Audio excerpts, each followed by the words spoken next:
નળ દમયંતી ભાગ 2 આગળના ભાગમાં આપણે જાણ્યું કે કઈ રીતે કલીએ નળ રાજાનું સર્વસ્વ છીનવીને તેમને વનમાં ભટકતા કરી દીધા। આવો હવે આગળની કથા જાણીએ।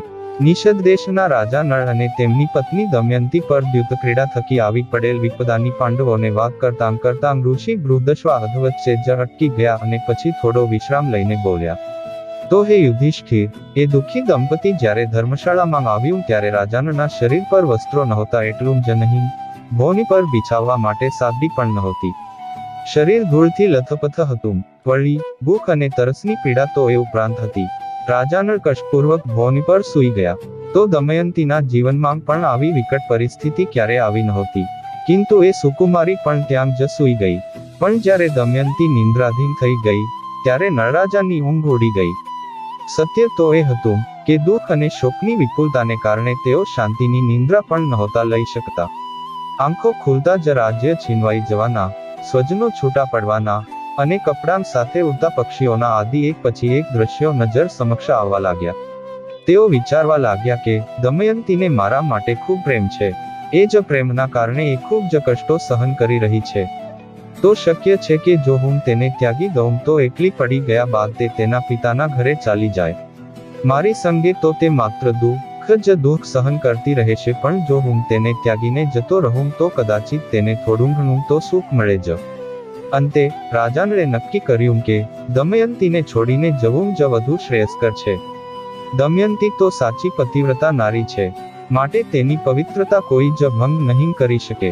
આમ ત્યાગવાનો નિશ્ચય કરીને દમયંતીના સતીત્વની તરફથી નિશ્ચિંત થાય બાદ રાજાનળે વિચાર્યું કે હું તો સાવ વસ્ત્રહીન છું, જ્યારે દમયંતીના શરીર પર પણ ફક્ત એક જ વસ્ત્ર છે, તેમ છતાં તે વસ્ત્રમાંથી અડધું ફાડી લેવું જ વધુ ઈચ્છનીય છે। પરંતુ કેવી રીતે? કદાચ તે જાગી જાય તો? વિચાર કરતાં કરતાં તેઓ ધર્મશાળામાં અહીં તહીં ફરવા લાગ્યા। ત્યાં જ સહસા તેમની નજર મ્યાન વગરની એક ઉઘાડી તરવાર પર પડી। રાજાએ તે ઉપાડી અને તેના વડે ધીરે ધીરે દમયંતીનું અડધું વસ્ત્ર ફાડી લીધું। પછી એ અડધા વસ્ત્રથી તેઓએ પોતાનું અંગ શક્ય એટલું ઢાંકી લીધું। કટકા પટકોળના બે કરી નળ ચાલ્યો મૂકી સુંદરી, ગયો જ્યાં ડગલાંગ સાત ભરી પ્રીત શ્યામાની સાંભળી।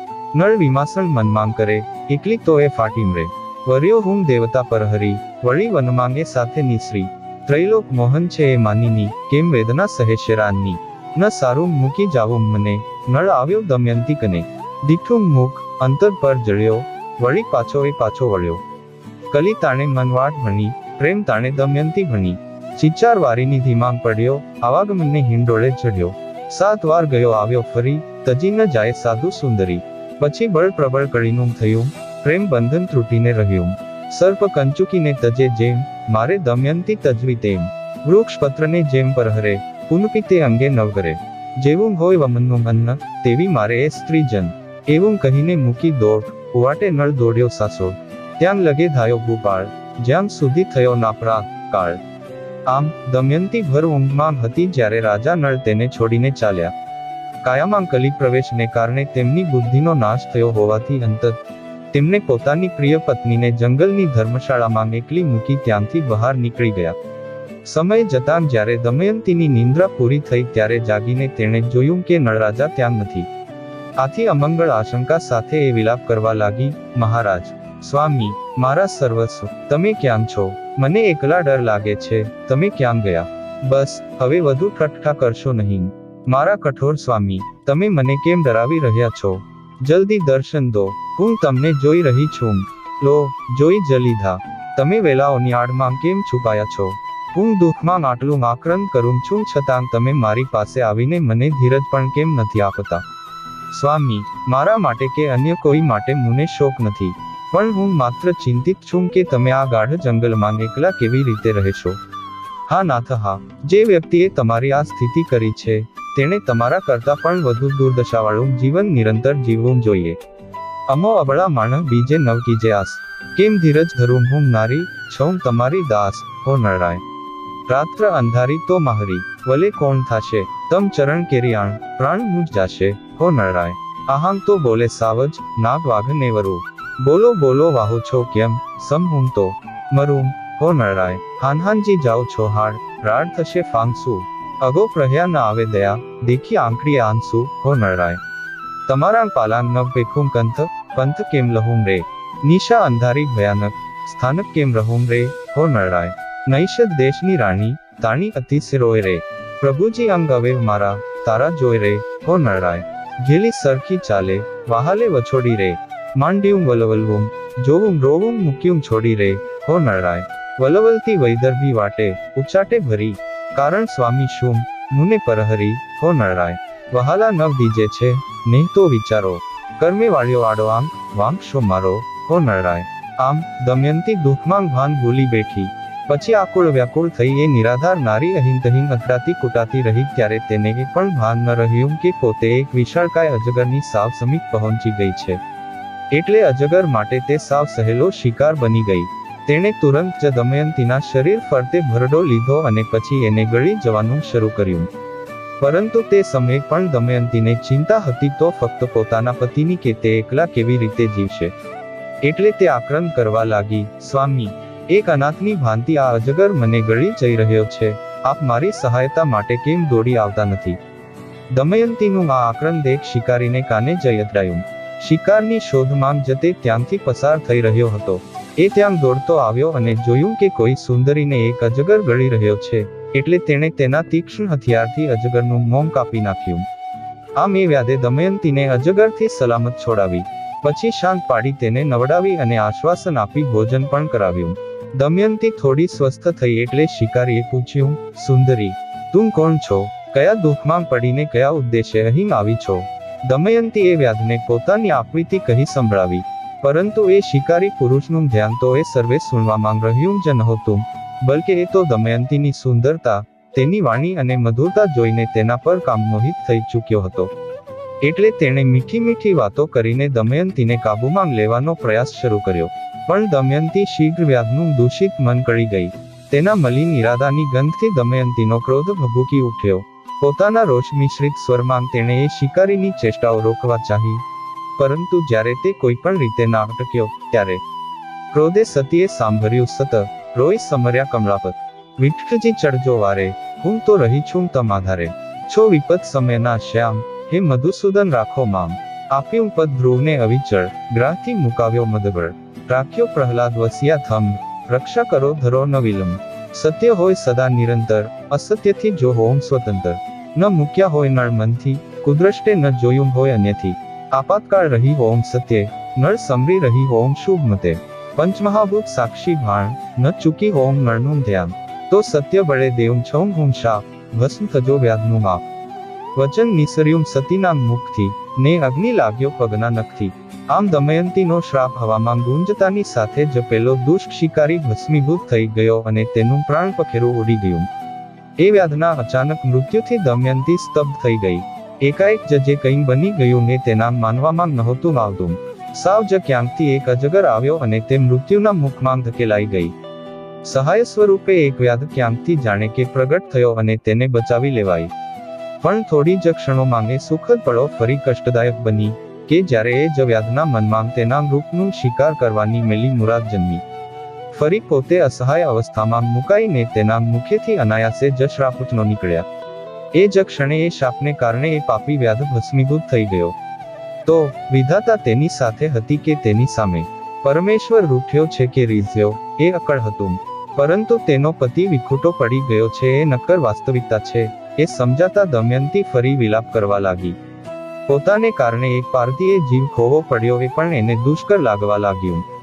પતિવિન જીવન નિરર્થક ભાસવા લાગ્યું અને નિરાશાની એ પળોમાં એને જીવન ત્યાગ કરવાનો ઉન્માદ ઉપડી આવ્યો. પ્રાણ ત્યાગે નથી હું બીતા, શું કરું સ્વામી પાખે જીવતા. કેશનો પાંગરો ગુમથી ગ્રંથે, લઈ ભરાવ્યો ફાંસો કંઠે. હો વિષ્ણુ એટલું માગતી અમરૂમ, નળની દાસી થઈ અવતરૂમ. કલીને ખેલ બગડતો લાગ્યો, નારી જીવતી રાખવા ભાગ્યો. હવે કલજુગે ધાર્યું મન, વિચાર્યું કૌતક હું કરું ઉત્પન્ન. રણથી ઉગારી લીધી, એવી માયા કળીએ કીધી. દીખી તેણે તપસ્વી આશ્રમ વાડી, તો ગઈ દમયંતી ફાંસો કહાડી. કલી બેઠો ત્યાં, વેશ ધરી, જાણે સાધુ કોઈ જટાધરી. નગ્ન દિગંબર છે મહંત, થઈ પાસે હરખ્યું ચંદ. માયાવી ઝૂંપડીમાં સાધુને ભાળી દમયંતી એને પૂછે કે, મહારાજ મુજ નાડી જોઈને કહો મારા પતિએ શિવને મુજે ત્યાગી, ક્ષેમ તો છે ને એ.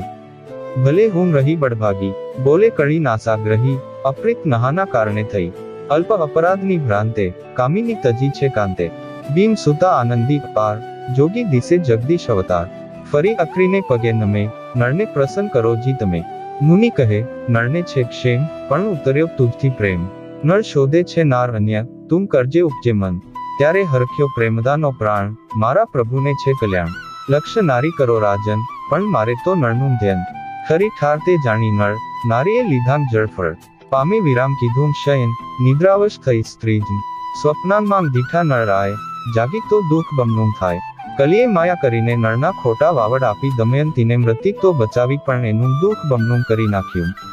સવાર પડે વ્યથિત અવસ્થામાં જ આગળ વધતી દમયંતી પ્રતિશોધમાં નિર્જન અને ભયંકર જંગલમાં આગળ વધતી ગઈ. ઘણા પર્વતો, નદીઓ, વનરાઈઓ, હિંસક પશુઓ, પિશાચો આદિને જોતી પ્રિયતમ વિરહના ઉન્માદમાં એ સર્વેને પોતાના પતિનું ઠેકાણું પૂછતી ઉત્તર દિશામાં એ આગળ વધતી ગઈ. ત્યાં તો તેણે ઘણા હાથીઓ, ઘોડાઓ અને રથો સાથે આગળ વધતા વેપારીઓનું એક ટોળું જોયું. વેપારીઓના મુખી સાથે વાત કર્યા પછી જાણ્યું કે એ વેપારીઓ રાજા સુબાહુના રાજ્ય ચેદી દેશ જઈ રહ્યા છે. તે જાણ્યા પછી દમયંતી તેમની સાથે જોડાઈ ગઈ. પતિના દર્શનની ઝંખના તેના મનમાં વધી રહી હતી. ઘણા દિવસો સુધી ચાલ્યા પછી તે વેપારીઓના માર્ગમાં ફરી એક ગાઢ જંગલ આવ્યું. ત્યાં એક ખૂબ જ સુંદર તળાવ હતું.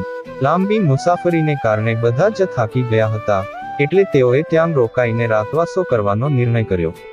વેપારી ત્યાં વાસો રહ્યા. બે પહોર રાત્રિના ગયા. નયને આંસુડા ગળે, દમયંતી બેઠી ઝાડ તળે, ગજજૂથ જળ પીવા આવ્યા. સિંહ થઈ કળીએ બિહાવ્યા, ભડકી બધી ગજમંડળી, વેપારી માર્યા મગદળી. જે કોઈ સતીને કુત્સિત બોલ્યા, તે સૌને ગજે રગદોળ્યા. અધિષ્ઠાતા વેપારી તણો, તેડ્યો જીવતો સાથ આપણો. ભાઈઓ કતુહુલ મોટું ભવું, મુને ઘટે છે વન બીજે જવું. એવે કલિજુ પાપી આવ્યો, વેશ તે જોશીનો લાવ્યો. તિથિપત્ર વાંચીને એમ કહે, ચેતો વેપારી કો જીવતો ન રહે, નહીં રહે કો જીવતા, ઉત્પાત દારૂણ હોય રે. એ કૃત્યા આવી કાલની, તેણીએ ખાધા સર્વ કોઈ રે. આમ જ્યારે એ વેપારીઓના હથિયોને કલીએ સિંહ સ્વરૂપ લઈ ડરાવ્યા, ત્યારે ભયભીત હથિયોએ વેપારીની છાવણીમાં તોફાન મચાવી તે બધાને ઘાયલ કર્યા ને કેટલાય મૃત્યુ પામ્યા. ત્યારે વેપારીનો મુખી ખૂબ ચિંતાગ્રસ્ત થઈ ગયો. તો કલી ત્યારે જ્યોતિષ બની આવ્યો અને આ દુર્ઘટના માટે છાવણીમાં આશ્રય લઈ રહેલી દમયંતીને ખરાબ પગલાંની ઘણી કારણભૂત બતાવી. વેપારીઓ સર્વે ક્રોધે ભરાયા અને દમયંતીને ત્યાંથી કાઢી મૂકી.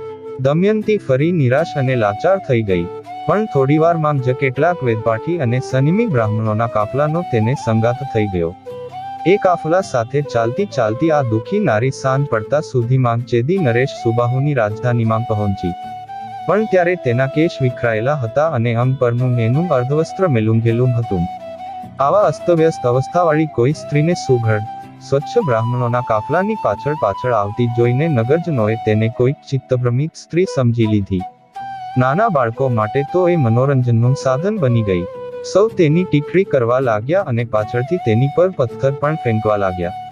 એ સૌથી પોતાને બચાવતી આગળ વધતી દમયંતી રાજમાર્ગ પર રાજમહેલની પાસે પહોંચી. ત્યાં ઝરૂખે બેઠેલી રાજમાતાએ તેને જોઈ અને તુરંત પોતાની દાસીને સાદ કર્યો. પણ એ સાદ દમયંતીના સદભાગ્યનો હતો કે દુર્ભાગ્યનો? ઋષિ બૃહદશ્વાના મુખે પાંડવો નળ દમયંતીની કથામાં દમયંતીના દુર્ભાગ્યનું વૃત્તાંત સાંભળી રહ્યા હતા. ઉત્સુકતાવશ યુધિષ્ઠિર હવે નળરાજા વિશે જાણવા આતુર થઈ ગયા. હે મુનિવર, દમયંતીથી છૂટા પડેલ નળરાજા વિશે પણ કંઈક વિસ્તારમાં જણાવવા કૃપા કરશો. ત્યારે બૃહદશ ઋષિ બોલ્યા, દમયંતીને નિદ્રાધીન છોડીને નળરાજા વનમાં આગળ વધ્યા. તે સમયે આગળ જતાં જંગલમાં અચાનક જ આગ લાગી હતી. આવી ભયાનક અગ્નિજ્વાળાઓ જોઈને રાજા થોડો અચકાઈ ગયો. ત્યાં જ તેના કાનમાં અવાજ આવ્યો, નળરાજા નળરાજા, બચાવો, જલ્દી આવો, બચાવો મને. રાજા ચોંકી ગયા. ત્વરિત દોડીને અવાજની દિશામાં ગયા. ડરશો નહીં, હું આવી ગયો છું, કહી રાજા દાવાનળમાં પેસી ગયા. ત્યાં જોયું તો નાગરાજ કરકોટક ગૂંચળું વળીને ત્યાં પડ્યો હતો. રાજન, હું કરકોટક નામનો સર્પ છું. ખૂબ જ તેજસ્વી ઋષિ એવા નારદજી સાથે મેં દગો કર્યો હતો. સર્પ પોતાની કર્મકહાણી કહેવા લાગ્યો. એને કારણે નારદજીએ અહીં મને શ્રાપ આપ્યો હતો કે આ જગ્યા પરથી હવે હું હલી શકીશ નહીં. જ્યાં સુધી નળરાજા પોતાના હસ્તે તને નહીં ઊંચકે ત્યાં સુધી તું અહીં જ પડ્યો રહે. એ ઉચકશે ત્યારે જ તું શ્રાપમુક્ત થશે. એવા એ શ્રાપને કારણે અત્યારે હું ખસી શકતો નથી અને માટે આ દાવાનળમાં બળીને ભસ્મ થઈ જઈશ, તો કૃપા કરી મને બચાવો. નળરાજા આ બધું સાંભળી રહ્યા. સાચો વિચાર ના કરશો, મારી સહાય કરો. હું આપનો મિત્ર બની રહીશ અને તમારા હિતની જ વાત બતાવીશ. મારા ભારથી ડરશો નહીં, કારણ હું મારી કાયાને સંકોચીને હલકી બનાવી શકું છું. આટલું કહીને એ સર્પ અંગૂઠાના કદનો થઈ ગયો. નળરાજાએ તેને ઉપાડી લીધો અને સળગતા વનની બહાર લઈ આવ્યા. કર્કોટક બોલ્યો, રાજન, મને હવે પૃથ્વી પર ન મૂકશો.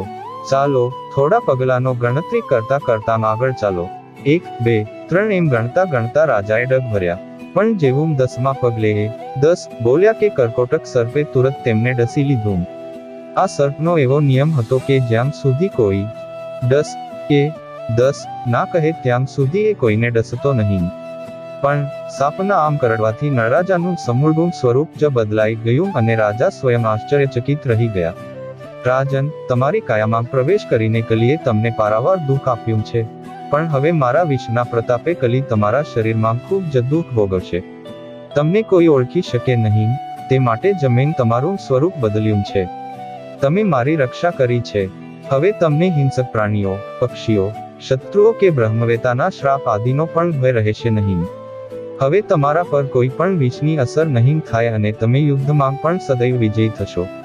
નળરાજા માટે એ સઘળા શબ્દો વરદાન સ્વરૂપ લાગ્યા. હે રાજા, હવે તમે તમારું નામ બહુક રાખો અને દ્યુતકલામાં કુશલ એવા રાજા ઋતુપર્ણના નગર અયોધ્યામાં જાઓ. તમે ત્યાં તેમને તમારી અશ્વવિદ્યાથી પરિચિત કરાવજો અને તેઓ તમને દ્યુતક્રીડાનું રહસ્ય જણાવશે, તેમ જ તમારા મિત્ર પણ બની જશે. આમ દ્યુતનું રહસ્ય જાણ્યા પછી તમે તમારી પત્ની, પુત્રી, પુત્ર, રાજ્ય આદિ સઘળું જ પાછું મેળવી શકશો. જ્યારે તમે તમારું મૂળ સ્વરૂપ ધારણ કરવા ઈચ્છો ત્યારે મારું સ્મરણ કરીને આ વસ્ત્રો ધારણ કરી લેજો. આમ કહી કર્કોટકે રાજાનળને 2 દિવ્ય વસ્ત્ર આપ્યા અને તુરંત જ ત્યાંથી અંતર્ધ્યાન થઈ ગયો. જ્યારે વિદર્ભના રાજા ભીમને સમાચાર મળ્યા કે એમના જમાઈ નળરાજા રાજ્યચ્યુત થઈને તેમની પુત્રી દમયંતી સંગે વન પ્રસ્થાન કરી ગયા છે, તો તેઓએ રાજસેવાના 1000 બ્રાહ્મણોને બોલાવ્યા. તેમને અધિક માત્રામાં ધન આપીને સૂચના આપી કે આપ સૌ પૃથ્વી પર સર્વત્ર વિહાર કરીને નળરાજા તેમજ દમયંતી વિશે માહિતી મેળવી શોધી લાવો. જે બ્રાહ્મણ આ કાર્ય પૂર્ણ કરવામાં સફળ થશે એને 1000 ગાય અને એ ઉપરાંત કેટલીક જાગીર પણ આપવામાં આવશે. જો તેઓને અહીં લાવી ના શક્યા અને ફક્ત એમનું ઠેકાણું પણ લાવી આપશે તેને 1,000 ગાય તો અવશ્ય આપવામાં આવશે જ. આ સાંભળી બ્રાહ્મણો ખૂબ પ્રસન્ન થયા અને હોંશે નળ દમયંતીની ભાળ મેળવવા 10 દિશાઓમાં નીકળી પડ્યા. આ સર્વેમાં સુદેવ નામનો એક બ્રાહ્મણ ખૂબ જ ચતુર, ઉત્સાહી અને ઉર્જાવાન હતો. તનમનમાં લગન જગાવીને એ અનેક નાના મોટા રાજ્યોમાં થાક્યા વિના વિહાર કરવા લાગ્યો. એ સર્વે રાજ્યોમાં સફળતા ન મળી એટલે પછી એણે એક દૂરનો પ્રદેશ એવા ચેદી રાજ્યની મુલાકાત લેવાનું નક્કી કર્યું અને પછી એ દિશામાં આ યુવાન ઉત્સાહી બ્રાહ્મણ નીકળી પડ્યો. પણ ત્યાં સુધીમાં તો દમયંતી ચેદી રાજ્યની રાજધાનીમાં પહોંચી ચૂકી હતી. અસ્તવ્યસ્ત અને મેલીધેલી અવસ્થામાં ત્યાંના નગરલોકો તેને ચિત્તભ્રમિત સ્ત્રી સમજી બેઠા, તો નાના બાળકો તો તેની પાછળ દોડી તેનું વસ્ત્ર ખેંચીને કે પથ્થર ફેંકીને તેની સતામણી કરવા લાગ્યા હતા. રાજમાર્ગ પર ચાલતો આ કરુણ તમાશો રાજમહેલના ઝરૂખે બેઠેલા રાજમાતાએ જોયો અને તુરંત જ તેઓએ પોતાની દાસીને સાફ કરીને બોલાવી. અરે જઈને જો તો જરા, આ સ્ત્રી કોઈક દુખિયારી લાગે છે. નગરજનોની સતામણીથી બચવા કોઈક આશ્રય શોધતી જણાય છે. તોફાની બાળકોએ બહુ હેરાન કરે છે એને, તો તું જા અને એને અહીં લઈ આવ. એ તો છે પાછી કેવી અલૌકિક સુંદરી, આપણો તો મહેલ દીપી ઉઠશે તેની હાજરીથી. દાસી તુરંત નીચે ગઈ અને દમયંતીને રાજમાતા પાસે દોરી લાવી. રાજમાતાએ દમયંતીને સમીપથી જોઈને કહ્યું, દેખાય તો છે તું ખૂબ દુઃખી, પરંતુ તોય તારી કાયા કેટલી તેજસ્વી છે. મને કહે દીકરી, તું કોણ છે, ક્યાંથી આવી છે, આવી અસહાય અવસ્થામાં આટલી નીડર કેવી રીતે રહી શકી છો? હું એક પતિવ્રતા નારી છું. દમયંતીએ નમ્રતાપૂર્વક પોતાની વાત કરતાં કહ્યું, હું છું તો કુળવાન, પણ દાસીનું કાર્ય કરું છું. અંતઃપુરમાં રહી ચૂકી છું, તે છતાં હું ક્યાંય પણ રહી શકવા સમર્થ છું. ફળ મૂળ ખાઈને દિવસો વિતાવું છું. મારા પતિદેવ ખૂબ જ ગુણવાન પુરુષ છે અને મુજથી ખૂબ પ્રેમ પણ કરે છે, પણ મારા ભાગ્યનો વાંક છે કે મારા કોઈ પણ અપરાધ વગર જ અડધી રાત્રે મારી નિંદ્રાવસ્થામાં તેઓ મને છોડીને કશે ચાલ્યા ગયા છે. અહર્નિશ હું તેમને શોધતી ફરું છું અને તેમના વિરહ જ્વાળામાં સળગતી રહું છું. આટલું કહેતા દમયંતીના નયન છલકાઈ ગયા અને તે વિલાપ કરવા લાગી. આ જોઈ રાજમાતાનું હૈયું ભરાઈ આવ્યું. તેઓ કહેવા લાગ્યા, હે કલ્યાણી, સાવ સ્વાભાવિક જ મને તુજ પર પ્રેમ ઉભરાઈ રહ્યો છે. તું અહીં મારી સંગે જ રહે. હું તારા પતિને શોધવાનું કાર્ય કરીશ. તેઓ જ્યારે આવે ત્યારે એમને તું અહીં જ મળજે. માતા, દમયંતી જવાબ આપતા બોલી, હું અવશ્ય અહીં રહું, પણ મારી એક શરત માનવાની આપ બાંધેધરી આપો એવી મારી ઈચ્છા છે. બોલ પુત્રી, તારા જેવી કુલીન કન્યાની શરત પણ શ્રેષ્ઠ જ હશે એવું મને લાગે છે. મારી કોઈ મોટી શરત નથી. બસ, હું કોઈ દિવસ કોઈનું મીઠું નહીં આરોગું, કોઈના પગ નહીં ધોઉં, પરપુરુષ સાથે હું કોઈ પ્રકારની વાતચીત નહીં કરું. જો કોઈ પુરુષ મારી સાથે કુચેષ્ટા કરે તો એને તમારે દંડિત કરવો જોઈશે, અને જો એ વારંવાર આવું કરે તો દેહાંત દંડ આપવો. મારા પતિની શોધખોળ માટે હું બ્રાહ્મણો સાથે નિરંતર વાતચીત કરતી રહીશ. મારી આટલી શરતો જો આપ મંજૂર કરો તો જ હું અહીં નિવાસ કરીશ, અન્યથા નહીં. દમયંતીના આવી ઉચ્ચ કક્ષાના નિયમો સાંભળી રાજમાતા અધિક પ્રસન્ન થયા. દમયંતીના શીલવાન હોવાના પ્રમાણપત્ર સમાન જ આ સઘળા શબ્દો તેમને લાગ્યા. તુરંત જ તેઓએ પોતાની પુત્રી ઇન્દુમતીને બોલાવી. બેટા ઇન્દુમતી, આ સ્ત્રીને દાસી નહીં, દેવી જ સમજજો. વયમાં એ તારા જેવડી જ છે, તો તારી સખી સમાન જ વ્યવહાર કરજે. આપના મહેલમાં જય રહેશે, તો તમે બેઉ સંગે જ એકમેકનું મનોરંજન કરતી રહેજો. ઇન્દુમતી ખૂબ જ પ્રસન્નતાપૂર્વક દમયંતીને પોતાની સાથે પોતાના મહેલમાં લઈ ગઈ. પછી પોતે ઘડેલા નિયમોનું પાલન કરતી દમયંતી ત્યાં જ નિવાસ કરવા લાગી. ઋષિ બૃહદશ્વાના મુખેથી પાંડવો નળ દમયંતીની કથા રસપૂર્વક સાંભળી રહ્યા હતા. ત્યારે આ મુકામે દમયંતીનું વૃત્તાંત અદ્ધર મૂકીને ઋષિએ નળરાજાની કથા પુનઃ આગળ વધારી. નાગરાજ કર્કોટકની સલાહ મુજબ જ તેણે આપેલ કેટલાક વરદાન અને 2 દિવ્ય વસ્ત્રો સાથે લઈને નળરાજાએ અયોધ્યા નગરી તરફ પ્રયાણ કર્યું. હવે તેમનું દૈહિક સ્વરૂપ તેમના મૂળ રૂપ કરતાં એટલું જુદું થઈ ગયું હતું કે તેમનું નજીકનું સ્વજન પણ તેમને ઓળખી શકે તેમ નહોતું. 10 દિવસના પગપાળા પ્રવાસ બાદ તેઓ અયોધ્યા પહોંચ્યા. પછી ત્યાંના રાજા ઋતુપર્ણના દરબારમાં ઉપસ્થિત થયા અને તેમને નિવેદન કર્યું કે મારું નામ બાહુક છે. હું અશ્વોને હાંકવામાં તેમજ તેમને નવી નવી ચાલ શીખવવાનું કાર્ય કુશળતાપૂર્વક કરું છું. અશ્વવિદ્યામાં મુજ સમાન નિપુણ આ પૃથ્વી પર કોઈ જ નહીં હોય. અર્થ સંબંધી તેમજ અન્ય ગંભીર સમસ્યાઓ પર પણ હું સરસ સલાહ સૂચનો આપી શકું. પાકકલા પણ મને પૂર્ણપણે હસ્તગત છે. તેમ જ હસ્તકલાના સર્વે કામ તેમ જ અન્ય કઠિન કાર્ય કરવાની પણ મારી સદૈવ તૈયારી રહેશે. તો કૃપયા આપ મારી આજીવિકાનું મૂલ્ય નિશ્ચિત કરીને મને આપની સેવામાં રાખી લો. અયોધ્યા નરેશ નળરાજાની વાતોથી પ્રભાવિત થઈને બોલ્યા, બાહુ, સારું થયું તમે અહીં આવ્યા. તમે વર્ણવેલ એ સર્વે કાર્ય હવે હું તમારે હસ્તક સોંપું છું. પરંતુ હું શીઘ્રગામી સવારીને વિશેષ પસંદ કરું છું, એટલે તમે એવો કોઈક ઉદ્યોગ કરો કે મારા અશ્વોની ચાલ ઝડપી બની જાય. હું તમને અશ્વશાળાનો અધ્યક્ષ નિયુક્ત કરું છું. દર માહ 1 સહસ્ર સોનાની મહોર તમને શ્રમજીવિકા રૂપે મળતી રહેશે. ઉપરાંત જીવલ અને વાર્ષ્ણેય, નળરાજાનો જૂનો સારથી, સદાય તમારી સમક્ષ ઉપસ્થિત રહેશે.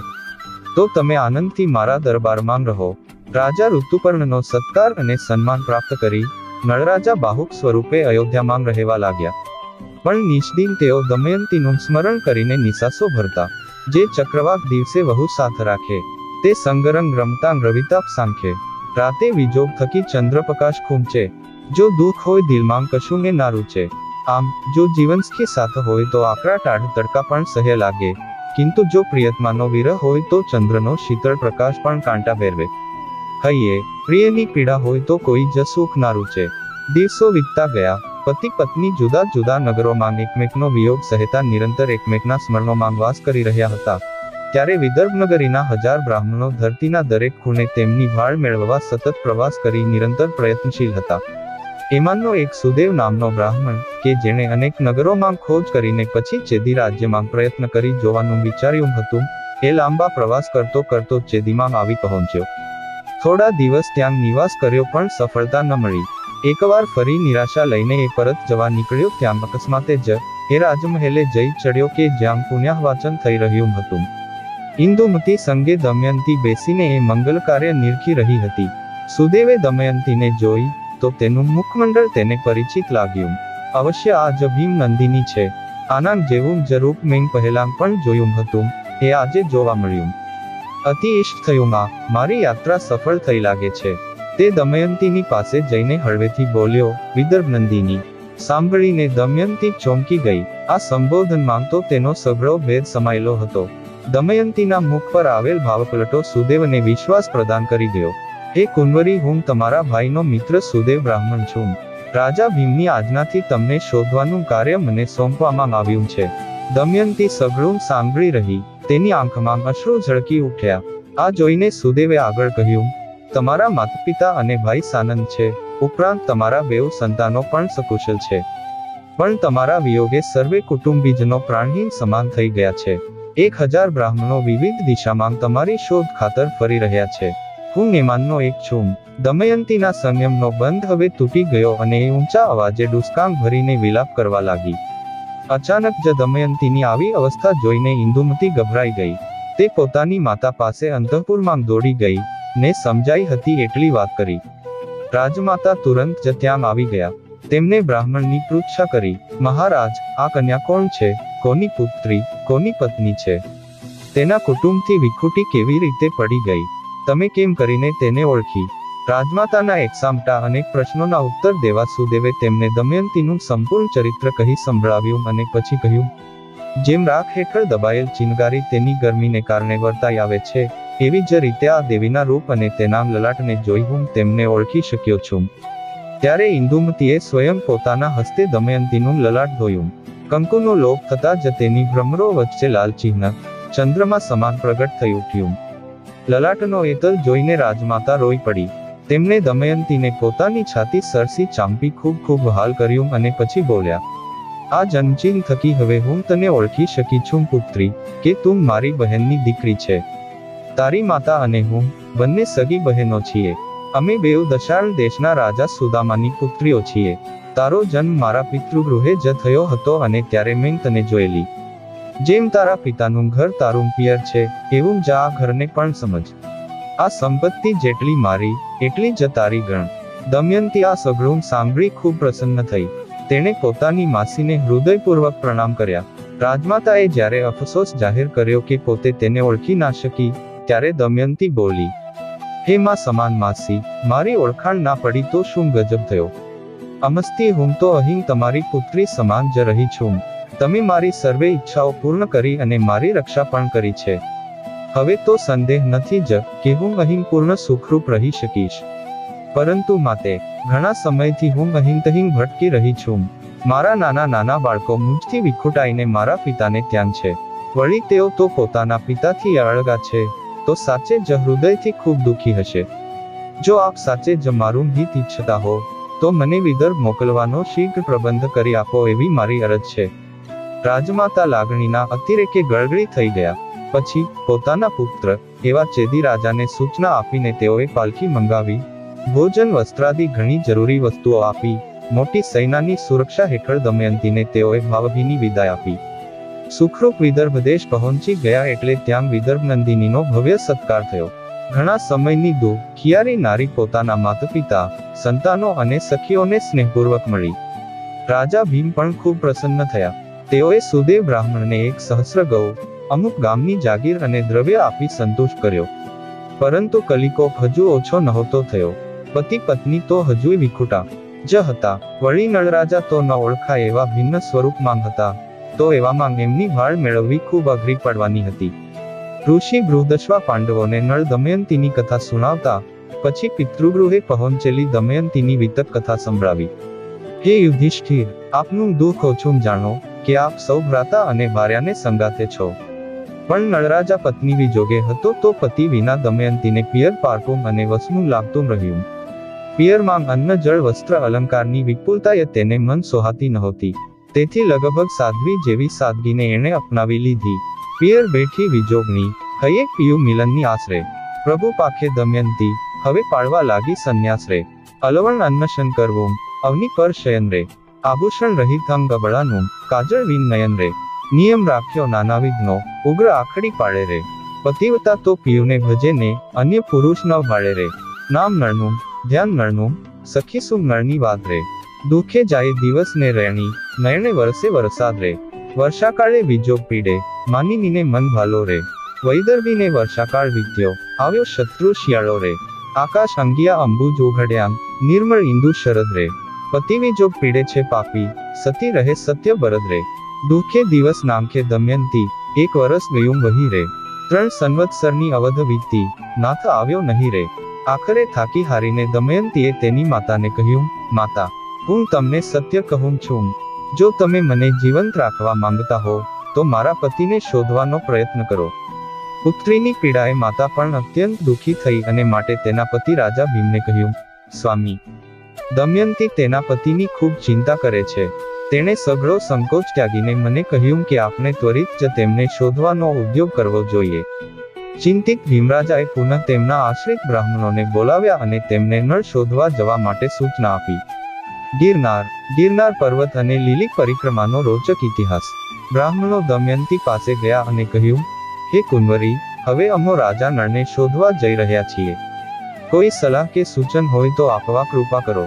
દમયંતીએ બ્રાહ્મણોને કહ્યું, તમે જે પણ રાજ્યમાં જાઓ ત્યાં લોકોની ભીડ વચ્ચે આ વાત બોલજો કે, ઓ મારા કપટી પ્રેમી, તમે મારા વસ્ત્રનો અડધો ભાગ ફાડીને તમારી દાસીને જંગલમાં નિંદ્રાધીન મૂકીને ક્યાંક ચાલ્યા ગયા છો. તમારી આ સેવિકા હજુ પણ એવી જ અવસ્થામાં છે જે અડધું વસ્ત્ર લપેટીને તમારા આવવાની રાહ જોઈ રહી છે અને તમારા વિયોગના દુઃખમાં દુઃખી છે. તેમની સામે મારી સ્થિતિનું વર્ણન કરજો અને એવી વાતો કહેજો કે જે તેમને પ્રસન્ન કરે અને મુझ પર કૃપા કરે. જો મારા આ શબ્દો કહ્યા પછી કોઈ તમને કંઈ ઉત્તર આપે તો એ કોણ છે, ક્યાં રહે છે, એ સર્વે માહિતી મેળવી લેજો અને તેનો ઉત્તર યાદ રાખી અને મને કહેજો. ઉપરાંત એ પણ ધ્યાનમાં રહે કે તમે આ બધું મારી આજ્ઞાથી કહી રહ્યા છો એવી તેને બિલકુલ જ ખબર ન પડે. બ્રાહ્મણો દમયંતીના નિર્દેશ અનુસાર રાજાનને શોધવા વિવિધ દિશાઓમાં નીકળી ગયા. લાંબા સમય સુધી શોધખોળ ચાલી. પછી એક દિવસ પરણાદ નામનો એક બ્રાહ્મણ દમયંતીના મહેલમાં આવ્યો અને કહ્યું, હે રાજકુમારી, તમારી સૂચના મુજબ નિષદ નરેશ નળને શોધતો હું અયોધ્યા નગરી પહોંચી ગયો હતો. ત્યાંના રાજા ઋતુપર્ણ પાસે પણ હું ગયો અને તેમની ભરીસભામાં તમારો મુદ્દો પુનરાવર્તિત કર્યો, પરંતુ ત્યાં તો કોઈએ કની પણ ઉત્તર આપ્યો નહીં. જો કે જ્યારે મેં ત્યાંથી પ્રસ્થાન કરવાની હિલચાલ કરી ત્યારે બાહુક નામના તેમના એક સારથીએ મને એકાંતમાં બોલાવ્યો અને કનિક કહ્યું, દેવી, તે સારથી રાજા ઋતુપર્ણના અશ્વોને શિક્ષા પ્રદાન કરે છે. એ સ્વાદિષ્ટ ભોજન પણ રાંધે છે, પરંતુ તેના હાથ નાના છે અને તે શરીરે અજબ કદરૂપો છે. તે પુરુષ ઊંડા શ્વાસ લઈને રુદન કરતા બોલ્યો કે, કુલીન સ્ત્રીઓ તો ઘોર કષ્ટ મળ્યા બાદ પણ પોતાના શીલની રક્ષા કરતી હોય છે અને પોતાના સતીત્વના બળ પર સ્વર્ગ પર પણ વિજય પ્રાપ્ત કરી લેતી હોય છે. પતિ ત્યાગી દે તો એ ક્રોધ નથી કરતી પરંતુ પોતાની મર્યાદાનું રક્ષણ કરતી હોય છે. ત્યાગવાવાળો પુરુષ વિપત્તિને કારણે દુઃખી અને અચેત હતો, માટે તેની પર હવે ક્રોધ કરવો ઉચિત નથી. એ કબૂલ છે કે પતિએ પત્નીનું યોગ્ય રક્ષણ અને સત્કાર નથી કર્યો, પરંતુ તે સમયે રાજ્યલક્ષ્મીથી વંચિત, ક્ષુધાતુર, દુઃખી અને દુર્દશાગ્રસ્ત હતો. તેની આવી દયનીય અવસ્થા ધ્યાનમાં લેવી જોઈએ. જ્યારે તે પોતાની પ્રાણ રક્ષા માટે આજીવિકા ઈચ્છતો હતો ત્યારે પક્ષીઓ તેનું અંતિમ વસ્ત્ર છીનવીને તેને લજ્જિત કરીને ઉડી ગયા. તે પછી તેની હૃદયની પીડા અસહ્ય બની ગઈ હતી. તો હે રાજકુમારી, એ બાહુકના આ વચન સુનીને હું તમને સર્વે હકીકત કહેવા આવ્યો છું. હવે તમને જે યોગ્ય લાગે તે કરો. ઈચ્છો તો મહારાજને પણ આ સર્વે કહો. બ્રાહ્મણની આ સઘળી વાત ચિત્ત દઈને સાંભળી રહેલી દમયંતીની આંખો આંસુથી ભરાઈ આવી. તે તુરંત જ એકાંત જોઈને પોતાની માતા પાસે ગઈ. માતા, હમણાં આપ આ વાત પિતાશ્રીને ન કહેશો, પણ હવે આ કાર્ય કાજે હું પેલા સુદેવ નામના યુવાન બ્રાહ્મણની નિમણૂક કરવા ઈચ્છું છું. જે રીતે સુદેવે મને શુભ મુહૂર્તમાં અહીં પહોંચાડી હતી, એવી જ રીતે શુભ શુકન જોઈને એ અહીંથી નીકળીને અયોધ્યા જાય અને મારા પતિદેવને અહીં લાવવાનો પ્રપંચ કરે. આ પછી દમયંતીએ પરણાદને બોલાવી તેનો યોગ્ય સત્કાર કરી પુરસ્કૃત કર્યો અને આદરપૂર્ણ વિદાય આપી. તે પછી તુરંત જ તેણે સુદેવ બ્રાહ્મણને બોલાવ્યો અને કહ્યું, પુનપી જાઓ તેડવારે, મુજ જીવન વસે છે જાન્હે. પરીક્ષા એ પુણ્ય શ્લોકની એકે દિવસે આવે આન્હે. જાઓ અયોધ્યા માન્હે, ગુરુજી હવે બેસી રહ્યા તે કાન્હે. જય કહો ઋતુપર્ણ રાયને, વૈદર્ભી તજીને નળ મહારાજ. સ્વયંવર ફરી માંડ્યો રે, ને છે લગ્નનો દહાડો આજ. એ વાતે નથી લાજ, ગુરુજી, જેમ તેમ કરવું રે રાજ. કપટે લખી છે આ કંકોત્રી રે, ઋતુપર્ણને આપું નિમંત્રણ. સુદેવ તેડી લાવજો, જોઈએ એ બાહુકના આચરણ. એનું કેવું છે અંતઃકરણ, એનામ જોઈએ વપુને વર્ણ. બ્રાહ્મણ દેવ, આપ શીઘ્ર અયોધ્યા નગરી જાઓ અને રાજા ઋતુપર્ણને સંદેશો આપો કે વિદર્ભનરેશ ભીમની પુત્રી દમયંતી પુનઃ સ્વયંવર દ્વારા પોતાના માટે પતિ વરણ કરવા ઈચ્છે છે. તો અનેક મોટા રાજાઓ અને રાજકુમારો તે હેતુસર ઉપસ્થિત થઈ રહ્યા છે. સ્વયંવર માટેનું શુભ મુહૂર્ત આવતીકાલનું જ છે. આપને આમંત્રિત કરવામાં વિલંબ થયો તે બદલ ક્ષમા ઈચ્છીએ છીએ, પરંતુ આપ જો પહોંચી શકો તો અવશ્ય આવજો. રાજકુમારીનો પૂર્વપતિ નિષદરાજા નળના જીવિત હોવા કે ન હોવા વિશે ઘણી અનિશ્ચિતતા પ્રવર્તતી હોવાથી આવતીકાલે સૂર્યોદય સમયે તે પોતાના માટે બીજા પતિનું વરણ કરશે. આચરણ અશ્વપાલક તણાંગ, અહ્યાંગ આવે તો ઓળખાય રે. પત્ર લઈ પ્રપંચનો સુદેવ, આવ્યો અયોધ્યા માન રે. દમયંતીની આજ્ઞા અનુસાર સુદેવ બ્રાહ્મણ અયોધ્યા નગરી ગયો અને ત્યાં રાજા ઋતુપર્ણને જૂઠી કંકોત્રી આપી શીખવ્યા મુજબનું બધું કહ્યું. રાજાએ સુદેવ બ્રાહ્મણની વાત સાંભળીને બાહુકને બોલાવ્યો અને મધુર અવાજે સઘળું સમજાવતા બોલ્યા, હે બાહુ, આવતીકાલે વિદર્ભ નંદીની દમયંતીનો સ્વયંવર છે, તો હું એક જ દિવસમાં વિદર્ભ દેશમાં પહોંચવા માંગુ છું, પરંતુ આટલી ઝડપથી ત્યાં પહોંચવું શક્ય છે એવું જો તમને લાગે તો જ હું ત્યાં જવા પ્રયાણ કરીશ. રાજા ઋતુપર્ણની આ સાવ જ અણધારી વાત સાંભળીને નળનું હૃદય ચૂરચૂર થવા લાગ્યું. તેણે મનમાં વિચાર્યું કે દમયંતીએ દુઃખથી અચેત થઈને જ આવું કહ્યું હશે, કે પછી શક્ય છે કે તે આવું જ કરવા ઈચ્છતી હોય. પણ ના, ચોક્કસ જ તેણે આ યુક્તિ ફક્ત મારી પ્રાપ્તિ માટે જ કરી હશે. તે સદાચારી, તપસ્વી અને ગરીબડી છે. દુર્બુદ્ધિવશ મેં જ તેને ત્યજીને મોટી ક્રૂરતા કરી. અપરાધ મારો છે, તે તો આવું ક્યારેય કરી જ ના શકે. અસ્તુ, સત્ય શું અને અસત્ય શું તેની જાણકારી તો ત્યાં ગયા પછી જ ખબર પડશે, પણ રાજા ઋતુપર્ણની ઈચ્છા પૂરી કરવામાં મારો પણ સ્વાર્થ તો છે જ.